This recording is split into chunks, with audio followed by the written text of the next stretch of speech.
For anyone trying to raise a bilingual child, whatever your background and reason, it is very important to realize that acquiring a language requires massive exposure to that language. For bilingual development, the child will need exposure to both languages.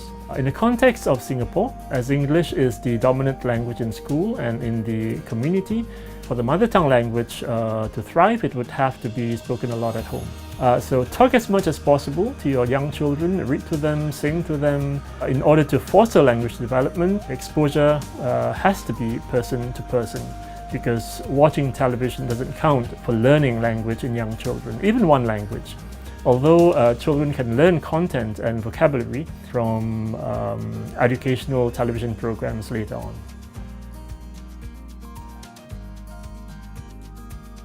They should try to inculcate in the child a natural disposition towards the language. By that I mean speaking in the language to come naturally to the child, because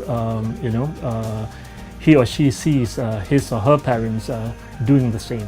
So read aloud and sing and tell stories and speak with your children in the mother tongue so that your children can get that rich and complex language exposure, and along with that, sophisticated content and vocabulary.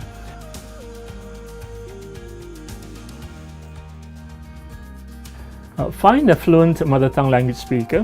Have that fluent speaker engage in rich and interesting conversations with your child. Your child will learn something, but you don't expect that that he will turn out to be a perfect, balanced bilingual. But that's okay. Whatever you do, that will be an advantage.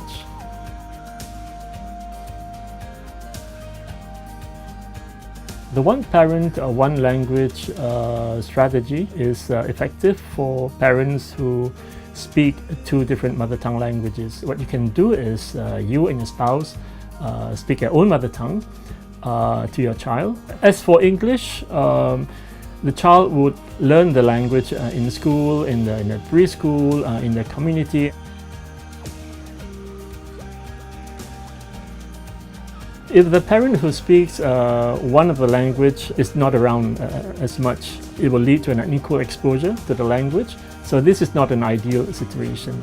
Also, if you and your spouse do not understand each other's language, one of you might feel left out. However, you should not be worried about these challenges, because as long as you practice consistency and patience with your child, he would have sufficient exposure to become an effective bilingual.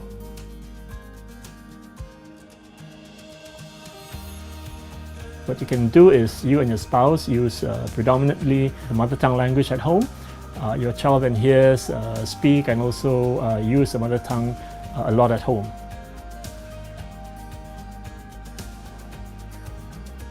Your child might still choose to converse mainly in English with his or her siblings, even though you and your spouse use the mother tongue with him. And this may lead to an unbalanced use in one language. If you and your spouse are bilingual, then the child may still choose to respond in English, because he knows that you understand in English. However, even if your child frequently chooses to respond in English, it doesn't really matter, because the most important fact is that your child shows comprehension in the mother tongue language, and this would be reinforced in school during mother tongue language lessons. As long as you are clear about your expectations on using the mother tongue at home, he or she will recognize that there are times and places where he should be speaking and using the mother tongue. This gives him opportunities to use the mother tongue in interactions and in communications with people around him. Well, the one parent, one language method and the minority language at home strategy is just suggestions. Adopting a mixed strategy can be useful. Both you and your spouse use your mother tongue and English, and there is no specified location, whether it's at home or in public places, to do so. When your child sees that you and your spouse are using both languages, then they represent good models of who a bilingual is.